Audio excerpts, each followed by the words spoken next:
Presiden Joko Widodo akhirnya memilih Daniel Yusmik Pancastakifo untuk menggantikan satu Dewa Gede Palguna yang telah menyelesaikan masa tugasnya pada 7 Januari tahun 2020.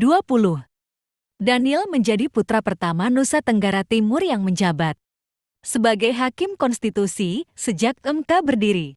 Lahir di Kupang, Nusa Tenggara Timur pada 15 Desember tahun 1964, Daniel merupakan putra kelima dari 7 bersaudara. Ia lahir dari pasangan Esau Fuad dan Yohana Fuad Moses ketika Daniel menamatkan sekolah dasar SD GMAT 2 di Kabupaten Kefah Mananu.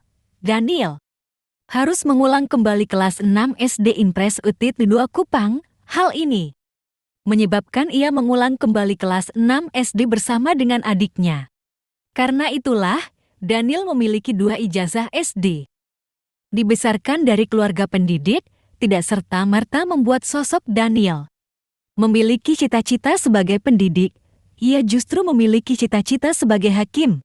Kemudian, ketika ayahnya menjadi penilik sekolah di Pulau Rot saat ini, Kabupaten Rotendao, ia pun terinspirasi mengambil fakultas hukum dari saudara yang menjadi pokrol bambu seorang pengacara praktik yang tidak memiliki izin resmi, Red. Siapa sangka kelakar itu menjadi doa yang terkabul 30 tahun.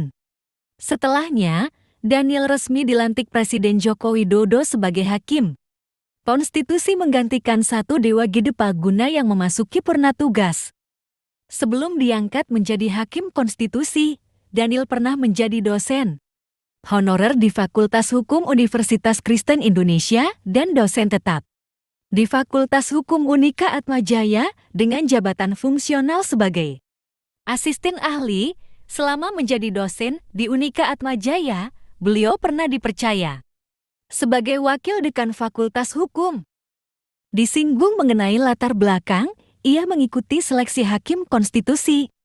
Daniel menjelaskan banyak pihak yang mendorongnya untuk ikut, meski awalnya dirinya tidak berminat. Ia masih berpikir ikatan dinas di Universitas Atmajaya yang masih sekitar 22 tahun lagi dan jumlah hakim yang akan diganti hanya seorang. Akhirnya pada 30 November tahun 2019 subuh terbesit dalam pikiran Daniel untuk mendaftar. Ia pun segera menuangkan ide yang ada di kepalanya tentang MK yang ideal ke dalam makalah berjumlah 15 halaman.